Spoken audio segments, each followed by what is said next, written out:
CryptoCannaVerse, an international faith-based show tailored for entrepreneurs within the 5 C's: Christ, cannabis, cryptocurrency, cybersecurity, and CPAs.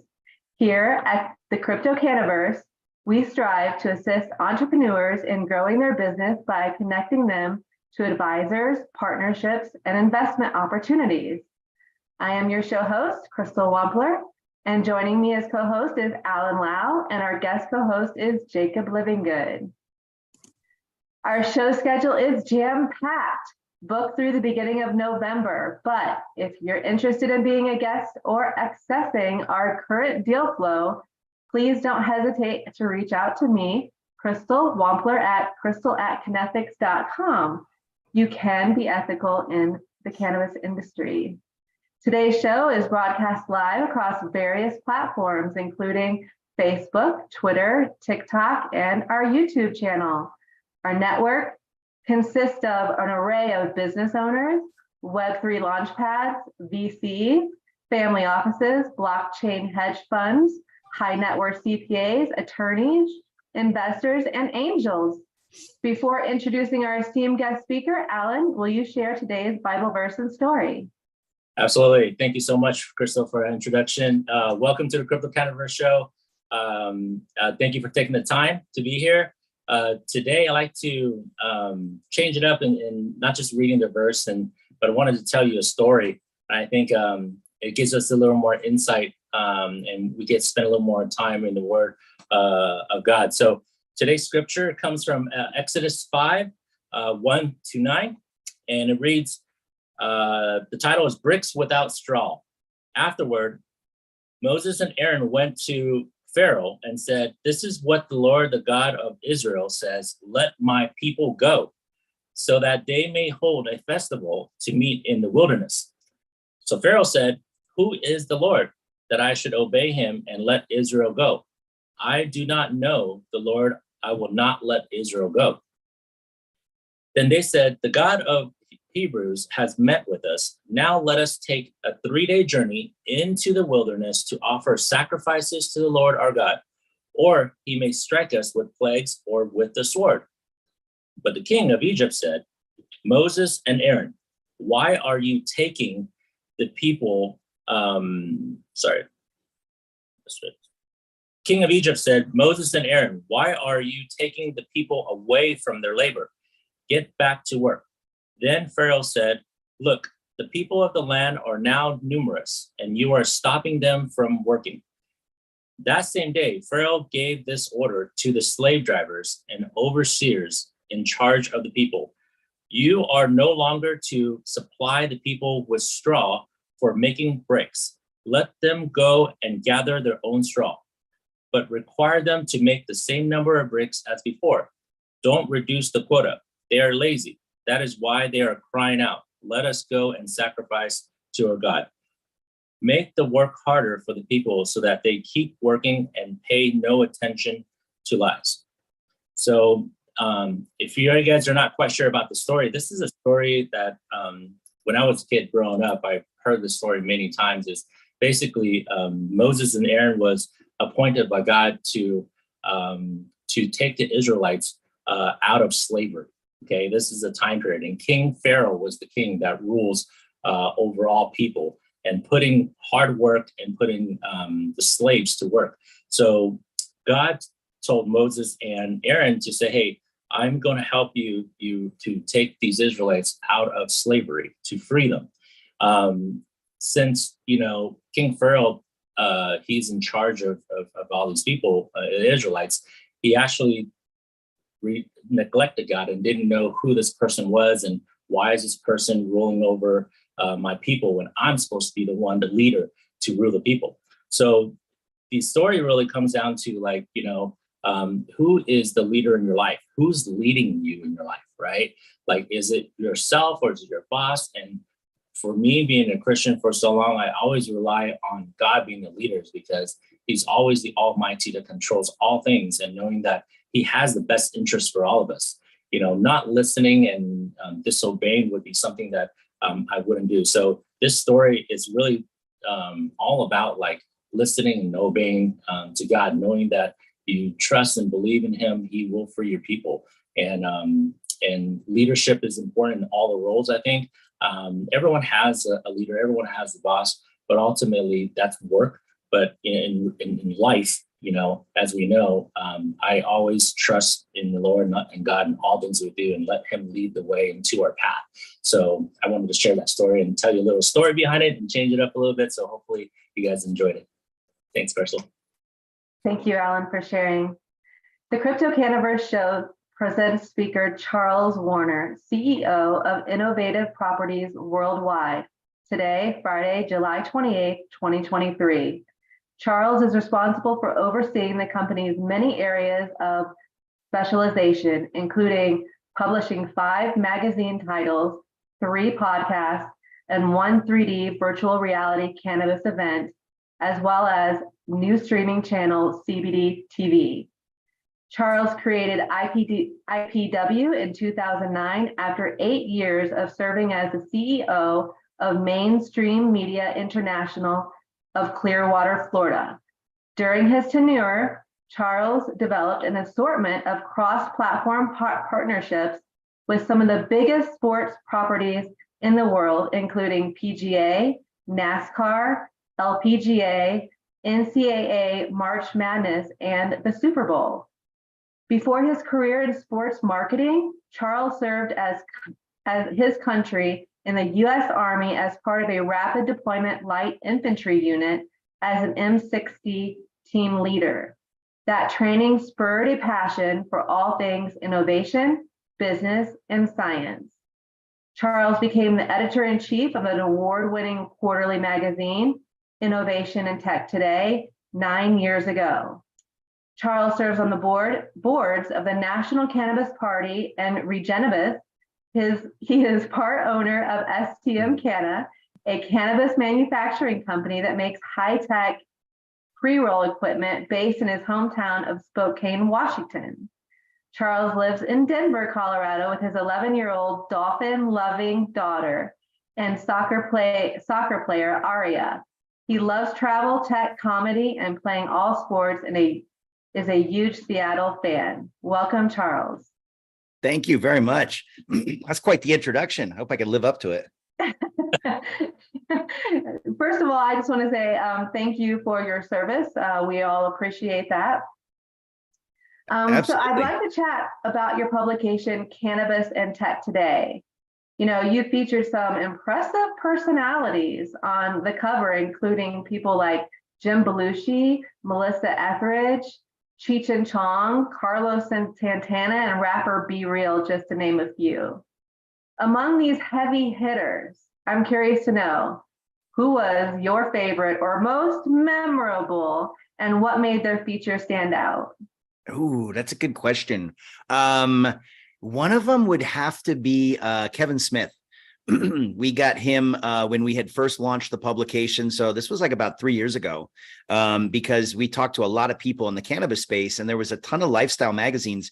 There wasn't anything really focused on tech, cannabis and tech, and specifically the tech for the business. And so we already had a magazine called Innovation and Tech Today. That's like your mainstream stuff, CES, cybersecurity, gaming and entertainment, all that. And it's been around longer. So we spun off Cannabis and Tech Today. So it was kind of new. We weren't sure how it was going to be received, but it was actually received really well. A lot of people were like, it's cool. I like being able to have a conversation, have a place where, it's all about the tech and not necessarily just the lifestyle aspect. So anyways, we had just kind of got started, and Kevin Smith was one of those that we reached out to, and obviously a big, cannabis fan. And he, I actually saw him before we did the interview. I bumped into him at MJ Biz. I told him, I said, hey, Kevin, there's always a big crowd around him and stuff. And I was like, hey, I'm with Cannabis Tech Today. We're doing an interview with you next week. I was like, he's like, oh yeah, man, that's so cool. Got a quick picture with him. And anyways, it was one of the coolest covers because it's got him and he's got like a joint, like right here, and he's holding it up, and he's just, got a goofy face and everything, but he's a really cool dude. Great story. And if you guys follow him, I don't know if you know or not, but my hometown is Spokane, which you mentioned in the intro. He was performing on stage in Spokane when he, after he was done with his show, he had a heart attack. He had the Widowmaker, like the really bad one, right, in Spokane. And anyways, they got him to the hospital and everything like that. And they said, and I don't know if this is true or not, but they were like, because right after he got done on stage, he had smoked some cannabis, and they said that might have just calmed your system down and everything enough, to give us enough time to be able to help you. So anyways, it's a crazy story. He's since then completely changed his diet. He's lost a ton of weight. He used to be a really big guy. And so now he's like super vegan. And, if you follow him on social or anything, he's just very grateful, kind of feels like he got a second chance. So anyways, cool guy, really cool, fun cover. If you Google Kevin Smith, Cannabis Tech Today, you'll see that cover. And it's just kind of one of my favorites just because he's a cool dude, cool story behind it. And the cover, in the magazine biz, you want to have iconic covers that stand out and aren't too boring. That's an amazing story. And, I know I've talked to a few people that have just ran into him in the grocery store, and he's always super nice, personable, just genuine, down to earth. Is that pretty much your take on him as well? Yeah, 100%. And, to even take it one step further, I think I've seen, he's got kind of like one of those I love me walls, behind him, where you've got like your plaques and your trophies and your awards and stuff like that. And he had our magazine, up there kind of like, displayed amongst his coolest stuff. And another really cool thing about him is, he's officially part of the Marvel comic universe. So I think it was Captain Marvel, they had a scene on the bus scene where I think Stan Lee was reading the screenplay for one of his movies. So he is now officially, and he's a big like comic book nerd fan, like that's his jam. And so now for him to officially be a part of it, by being in one of those movies and stuff like that, he's part of canon now of the Marvel comic universe. So again, just like a really cool story, super cool dude, and easy guy to root for, Oh, 100%. That's a very cool story. Moving on, like, tell us a little bit more about like, where is cannabis and tech going, and where is it at today? Yeah, I mean, we started, like I said, about 3 years ago. We have a print magazine, digital. We're on all the digital platforms. They'd kind of laugh us out the room if a tech magazine wasn't available on all the digital newsstands and, Apple News, Google News, things like that. But yeah, we actually just launched, kind of did a soft launch of a streaming TV channel called CBD TV.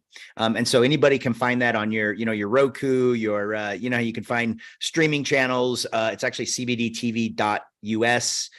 So you can find it, and we just have a lot of content there from the Emerge, from our interviews, stuff that we've done, and we're looking to kind of build that out. One of the things that's frustrating in the cannabis industry is even if you're even related to the plant at all, a lot of times you find your accounts getting banned on social media. A lot of, Instagram accounts get shut down. People have like tens of thousands of subscribers and followers. They built these great channels, and then they just get a message, saying, hey, that's it. You violated our terms and you're done.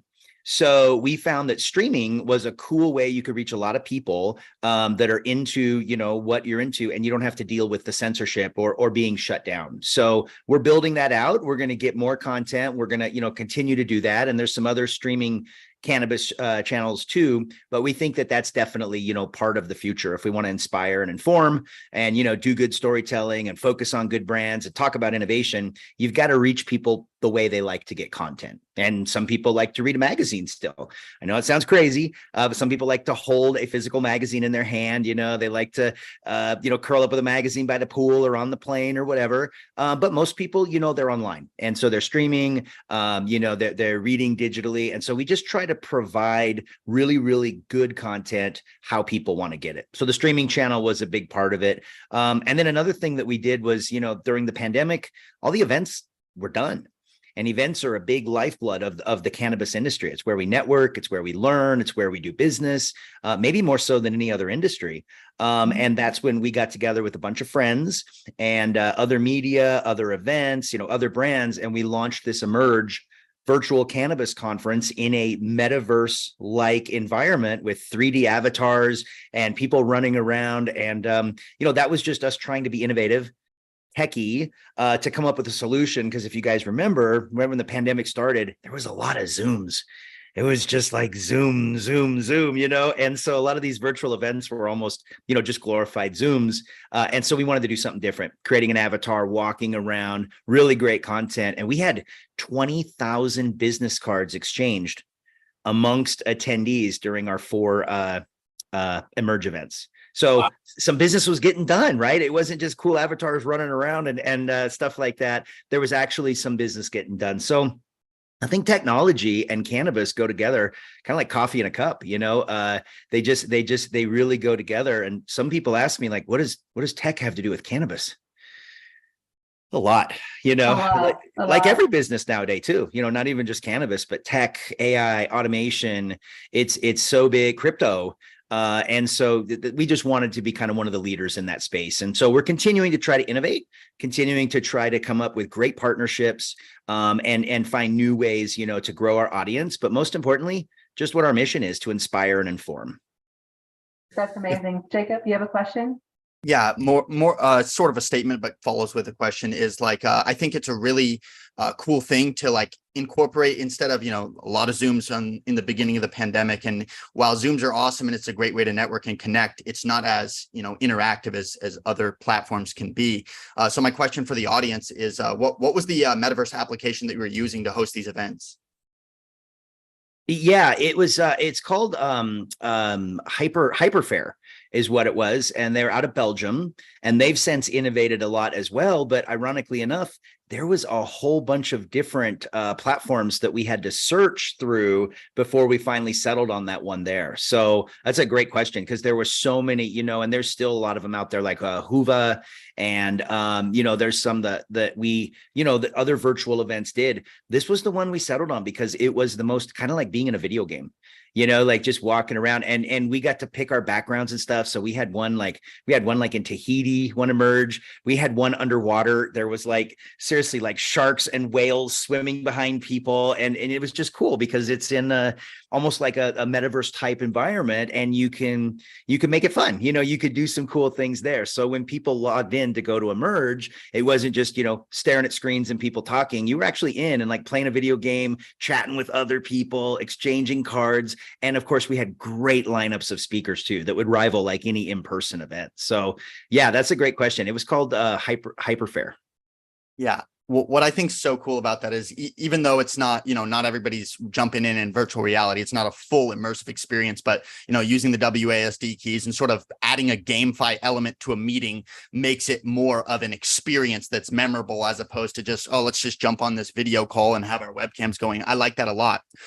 So while we're in the sort of field of blockchain, which is sort of where my questions shine, I want to talk to you about within cannabis, by the way. And also I want to make a comment before I ask my question. Obviously all of us here completely understand this, but for the viewers, especially on my audience, because my audience doesn't formally come from the cannabis sector, history repeats itself, and we've got a lot of interesting callbacks to sort of prohibition of alcohol in the 20s and 30s. And like, that's where we're at a federal level with cannabis. And there's these sort of social stigmas that, cannabis and people that smoke cannabis are, they're sitting on the couch, they're lazy, they're eating potato chips. But what people fail to realize that aren't necessarily in the sector is that there are really intellectual people that are at the pinnacle of innovating in tech and blockchain and all different sectors, medical, sales, solar, many different professionals that also happen to enjoy cannabinoids. And it's really cool. And I think we are playing a vital role here in sort of crushing that social stigma. So I love that. But when it comes to cannabis and the blockchain sector, where, from your perspective, are we within the industry of crypto, NFTs, and what are some of the latest developments and trends that coincide with blockchain and cannabis? Yeah, that's a good question. I feel like, excuse me, I feel like probably about a year and a half ago, when NFTs were really kind of catching fire and, the blockchain and Web3, it was like everybody was rushing out to get, to produce some type of NFTs. There was all kinds of, people were buying land in the metaverse next to Snoop. And, you were seeing all this crazy stuff. I think that like anything else, when it came out, everybody was super excited about how to apply it. Even us as a magazine, right? We were just talking about covers and iconic covers and stuff. Before we pick our cover that's going to go on the newsstand edition, we have all kinds of different iterations that we do with Shane, my creative director, and he's really brilliant. And so we actually, a lot of times, we put the covers out and let people vote. But I was thinking, like, what if we took the alternate covers, the ones that we didn't actually use, turn those into an NFT, right? And then people could, they could own them, they could have them, it would have some type of, value, maybe be attached to a subscription, maybe some type of, ownership or something like that. And so I think that like everybody was kind of rushing to do that, NFTs, blockchain and stuff like that. I think that since then, because the industry is kind of, going through some things right now and stuff, I think some of that has maybe taken a step back. And I think that you're seeing a lot of people, really kind of focused on their operations and things like that. And so I think, testing these things out and trying new things has maybe taken a little bit of a step back, but I think that it's never going to go away. I think that once we can figure out how to really get the blockchain in, as far as for like things like, contracts and tracking and, things like that, like it's going to be incredible. I just think right now the industry's kind of going through some stuff. When anything comes out hot and heavy, man, everybody's jumping in, and you saw brands jumping in, and you saw, everybody was doing that. I think maybe now it's cooled just a little bit, and we're finessing, the best ROI and the best applications for this stuff. But I don't know. I'm curious what you guys think about that. Well, so what not a question, but more of an observation that sort of calls to my mind is I'm not sure if you're familiar with the 1,000 True Fans theory, but I like the idea of when you have a special publication, you have some specific guest that is a heavy hitter, as a known name, and you use your community to build a little sliver of IP and create that true fan. So you have someone that has ownership of this cover, of this alternative cover of what it would be, and you're sort of giving that, you're keeping them engaged in the community. So it's allowing them to have a collectible of sorts. It adds a memory to it. I love that. I love that a lot. My perspective on where we're at in like digital events and stuff, I think you are absolutely right. I think come 2020, when there was a really big boom, and it was a hype cycle, just as anything that's cyclical, right? A lot of people that really did. I mean, when you're sitting at a bus stop and you hear someone talking about Bitcoin, you might know that it's time to sell, right? Like it's. Yeah. Yeah. So we got to a point where NFTs were so popularized. I mean, Bored Ape Yacht Club's trading at 120 ETH, where it's now like, okay, this is we're if you look at the charts on a long enough time frame, it's just so parabolic. This just doesn't make sense. There's going to be a pullback. Yeah. And with that pullback, because a lot of people are, they're investors not for the tech or not for the long-term value or vision, but they're really just trying to get their bags, that as soon as they saw a pullback and they're like, okay, maybe this metaverse thing isn't really necessarily what I want to do, and really the only people that stayed in the sector were builders that were like, okay, look, I do believe in the long-term vision of what this can be, so we're going to stick around. And for me and my team, what I have like a little project where I have a metaverse club where I throw EDM raves, and what's really neat about what we do, yeah, and it's in virtual reality as well, but we actually have cannabis. Obviously you don't actually, get the cannabinoids aren't actually being intaken in your body, but you can, we actually like do podcasts and stuff in there, and we can actually pass around a joint and smoke it. And it actually has like visual effects where like you breathe in, and when you bring it close to your avatar's face and smoke actually comes out. It's pretty neat. And we have hookahs as well. And it's so odd that like it kind of gives you like a placebo effect almost of like, wow, like I kind of feel a little bit of an altered state of consciousness from this, even though like that's not actually factual, but the power of the mind is pretty crazy. I'd be interested in hearing what other people think about the state of where we're at with digital events in as far as blockchain enabled goes, before I jump into my next question. Well, I just want to point out the fact with NFTs and doing magazine covers and having, the magazine features being part of that and part, owner of the IP or whatnot. They're continually getting paid, engaged, building out your community is a super smart play. So I just wanted to make that quick comment, but go ahead, Jacob. Well, so I have a question for Charles, and it's like, so where we're at, right? We're in a foundational phase of this sort of blockchain digital events sector. Where, in your mind, being someone that has been in the space of cannabis for many years at a high level with working in the sports industry and stuff like that, what does the percentage split look like in the future of like virtual events versus real events? Like how are we going to say utility cross between live events and metaverse events? What's that going to look like? And what do you think like market sentiment for average consumers is sort of like?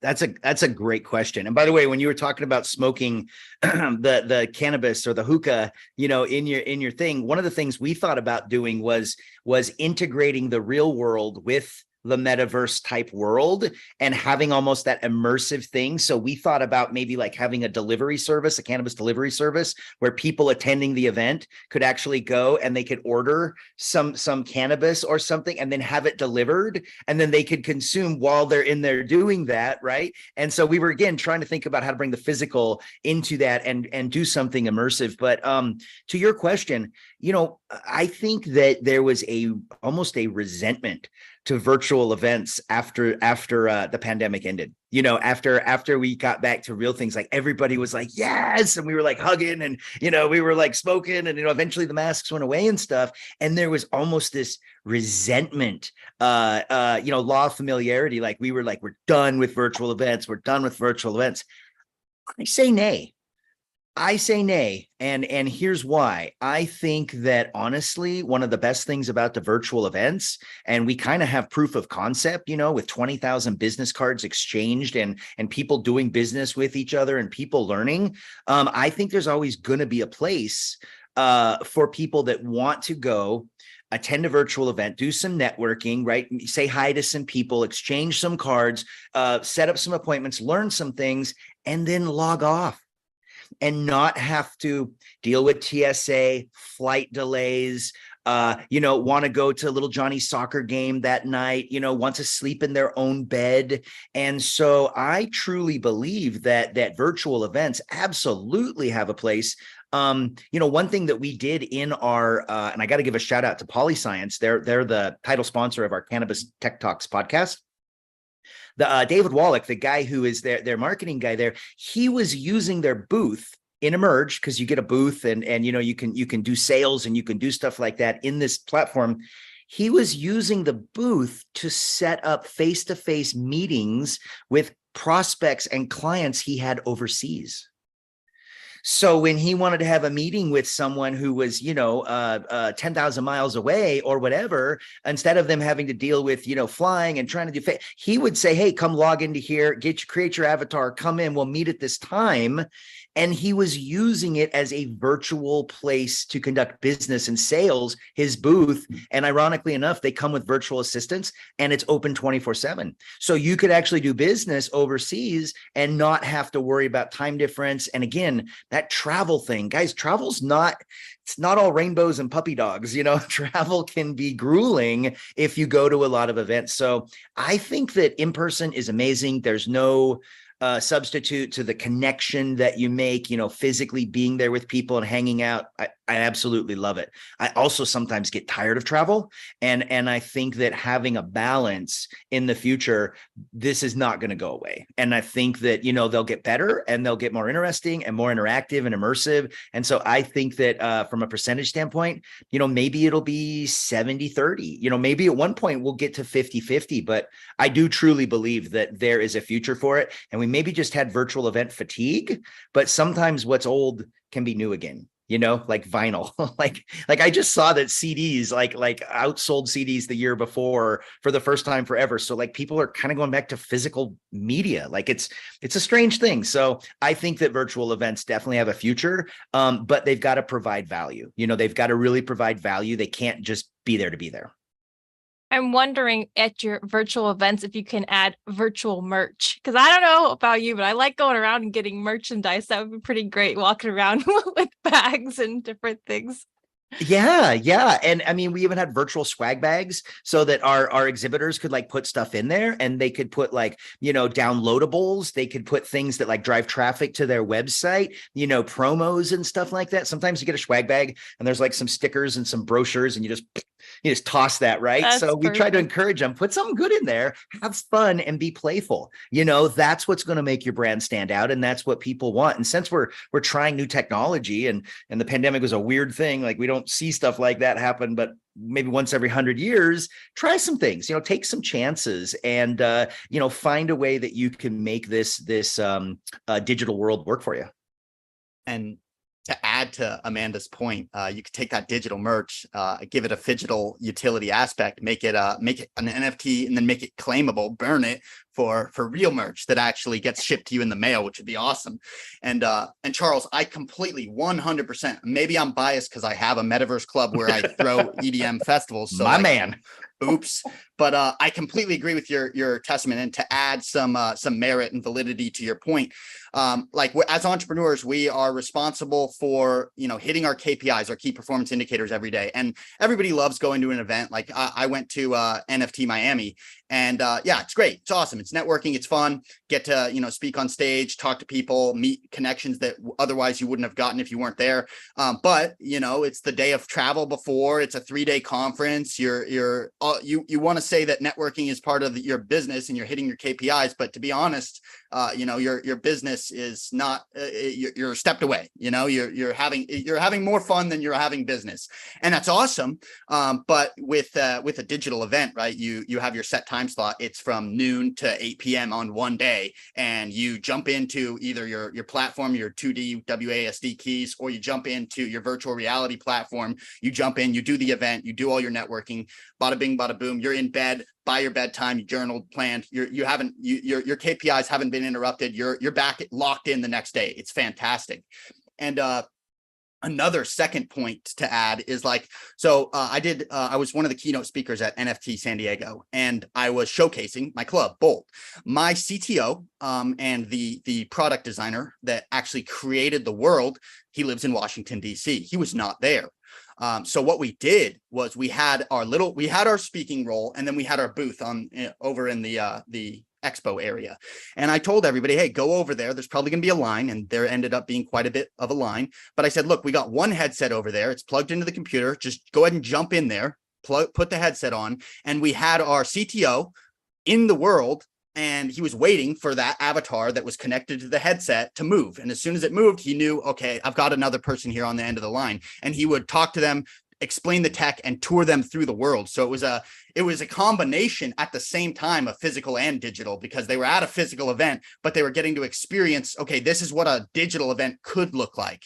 And they do a 10, 15-minute tour, and then they come back out and go, wow, that was pretty crazy. We didn't have any merch for them, but that would have been cool. We'll add that next time. But that's my testament there. And I don't have any current questions, but more may come in just a moment. I'll pass the floor to Crystal. Awesome. So let's move on to let's discuss your cannabis manufacturing company, STM Canna. Can you tell us a little bit about the automation and what kind of pre-roll production is in your facility? Yeah. So I think those are two big buzzwords right now, right? Automation and artificial intelligence. It's kind of like A and A. This is not going anywhere. We're not going to be able to put the toothpaste back in the tube. So I figure, businesses and entrepreneurs, they should kind of lean into this and figure out how to make it work for you. And on the automation side, that's what we do at STM Canna.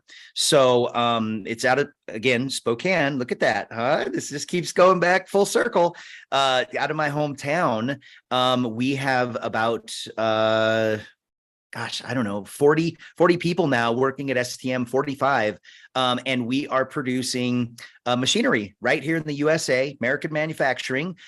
We are innovating. We are designing the stuff. It's all patented. And we literally have scalable one tray workflow where you can go from grind to fill to weigh to close, and it's just one tray, and you just go over here, and we have these machines that are they're just like droids, and they do the work for you. We've had some people that pre-rolls are an important part of the cannabis industry because they're very popular, and they also can be very profitable for the manufacturers, for the people that are selling them. The problem with pre-rolls is they're a pain in the butt. They're very labor intensive. It takes a lot of people and a lot of time. Our machines make it so that instead of having 12 people on your pre-roll line, you can have 5.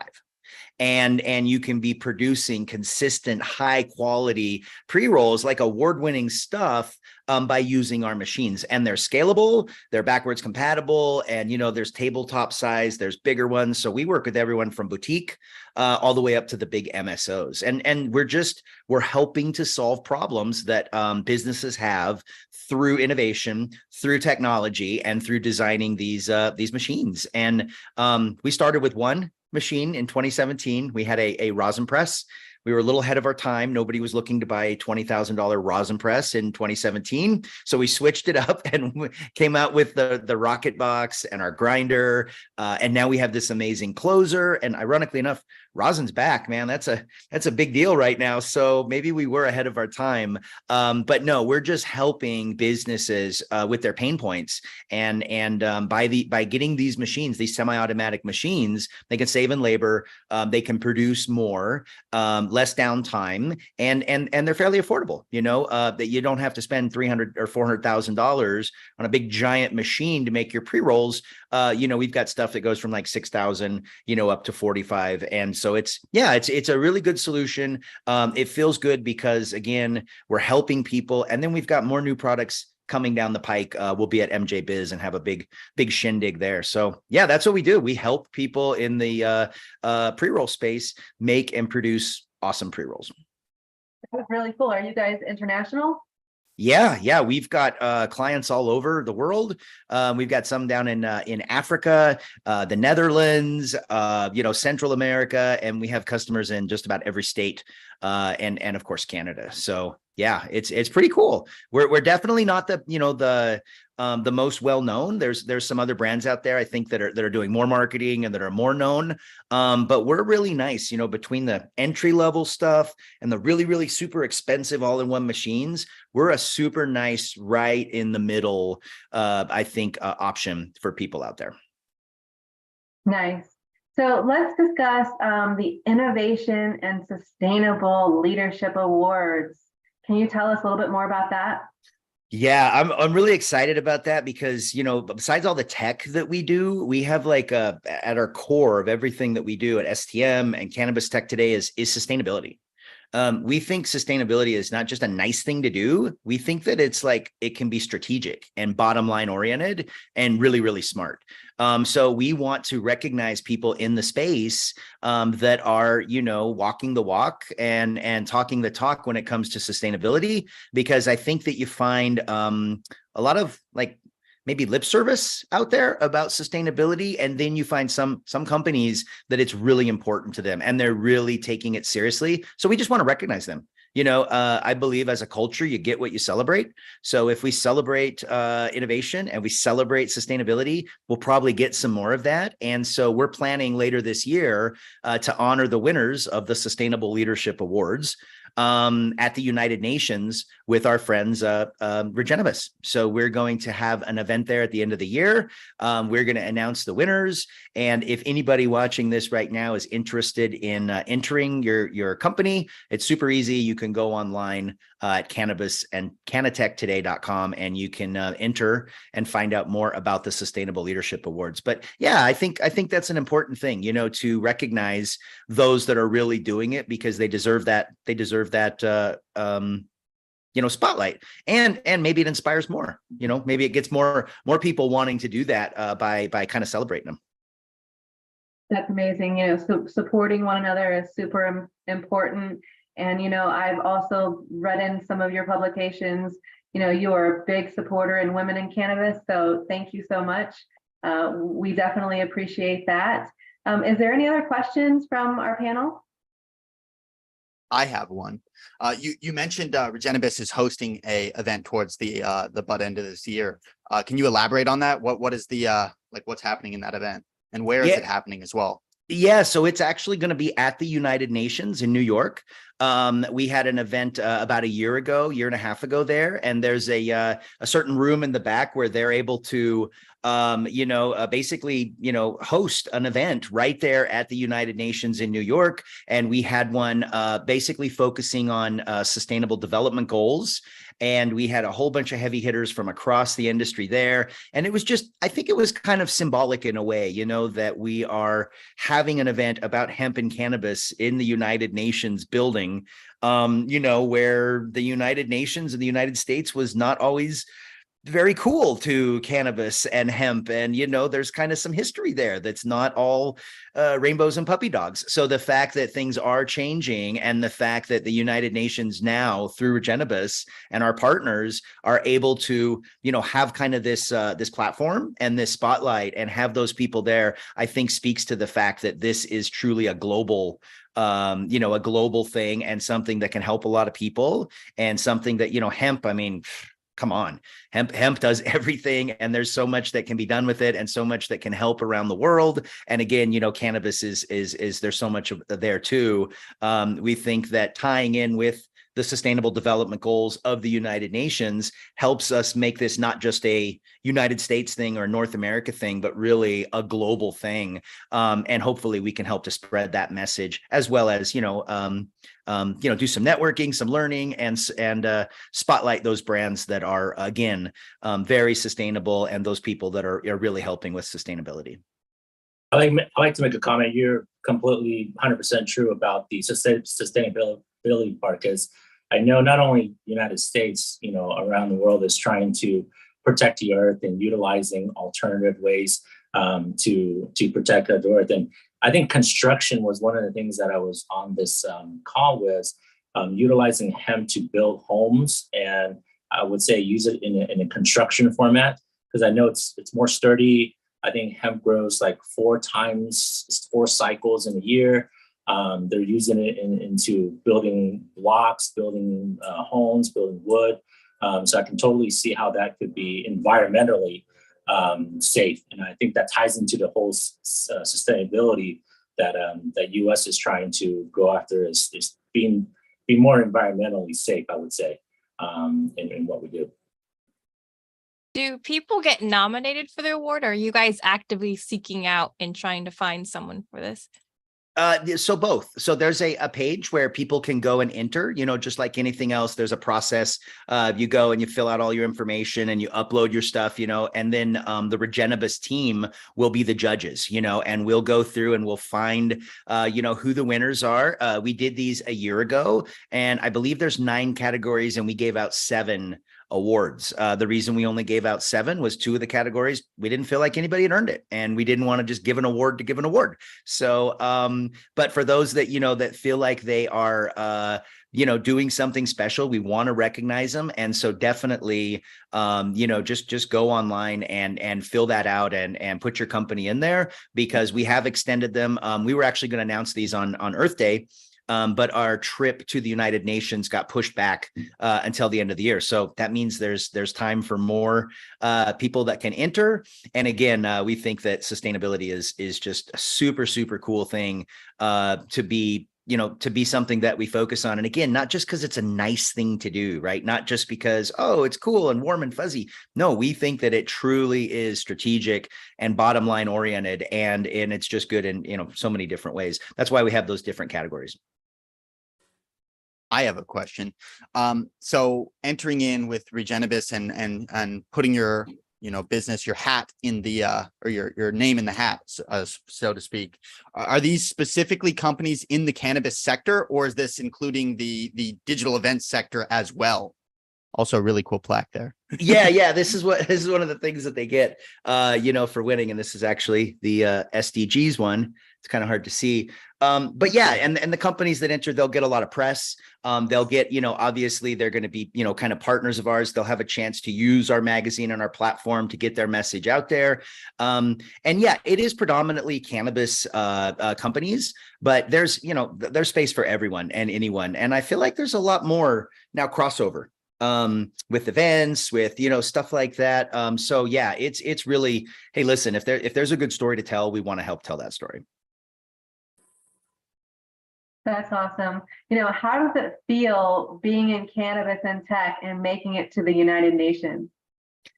I'm telling you, like it was wild. It almost didn't even feel like it was real. I feel like it was a big breakthrough for Regenibus and their sponsors and their members, to be able to be there and to invite those people. And it truly was. It was kind of like a who's who, and we're standing out in the back there, right by the river, and you're downtown, you're surrounded by all the buildings in New York, and you've gone through the security and everything, and you're in the United Nations building, and you're just like, wow, we've come a long ways, but we've still got so far to go. We still got a long ways to go. That's amazing. Well, I want to say thank you so much for joining us today, Charles, and being our guest speaker. It was amazing. Before we close out, can you please tell our viewers and listeners where they can reach you at? Yeah, absolutely. Feel free to reach out on LinkedIn. You can find me at Charles Warner on most of the social media, 𝐂𝐫𝐲𝐭𝐫𝐲, and also STM Canna for anybody in the pre-roll industry, or anybody who wants to partner or anything like that. It's just stmcanna.com. And then most importantly, Cannabis and Tech Today. Sign up for the newsletter. Follow us. We have our podcast, Cannabis Tech Talks. It's on pretty much every platform there. And, we're on social media. So just follow the conversation. If you guys want to subscribe to the magazine, won't be mad at you. But, you can, for free, just sign up for the newsletter, grab the podcast. And again, we're always looking for partners. We're always looking to collaborate. So if you've got some ideas and you want to reach out about how we could work together, please do, because we're very collaborative. And again, our goal is to inspire and inform. We want to lift the whole industry, and help destigmatize and make people comfortable with tech and blockchain and cool stuff like that. I would absolutely love to get on a call with you, because I have excellent ideas of how we can partner together. Let's do it, man. I'm down. Yeah. And then an observation. What a dream team you guys are going to make. Yeah. And an observation. It sounds to me, from what I'm hearing, that Regenibus is playing a large role in sort of ending prohibition of this plant that is helping a lot of people. And I think that's very noble. It's awesome. And somebody's got to do it. Absolutely. They're really, really great guys. And everybody that's a member of that, Regenibus family, just awesome people. So I encourage you to check that out. And you can just Google Regenibus, same thing, follow them on social media, check it out. Great, great mission that they have there, and proud to be on the board there and a partner. Thank you, guys. Thank you for your wonderful questions, Jacob, Amanda. You guys are so sweet for coming on weekly and supporting the show. We appreciate you. Alan, can you please close up? Yes, I'd like to have some closing comments. Thank you so much, Charles. Before I close in prayer, we want to express our gratitude to each and every one of you for joining us today. And we can't wait to have you back next Friday for another exciting episode. If you haven't already, we encourage you to follow us on YouTube channel and connect with us on LinkedIn, Facebook, Twitter, and Instagram to stay updated on all the latest content and announcements. Let's keep the conversations going and build a thriving community together. So let's all bow our heads and close in prayer.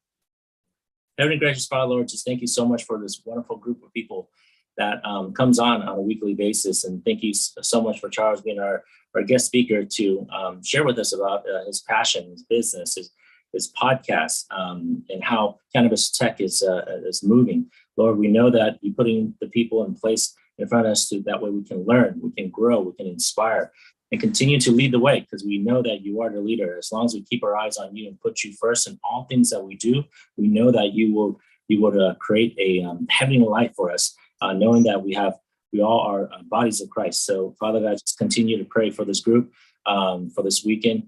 Continue to lead the way in all the things that we do, and protect us from evil. In Christ's name we pray. Amen. Amen. Amen. Bye, everyone. Have a great weekend. Bye. Hey, everybody. Thank you.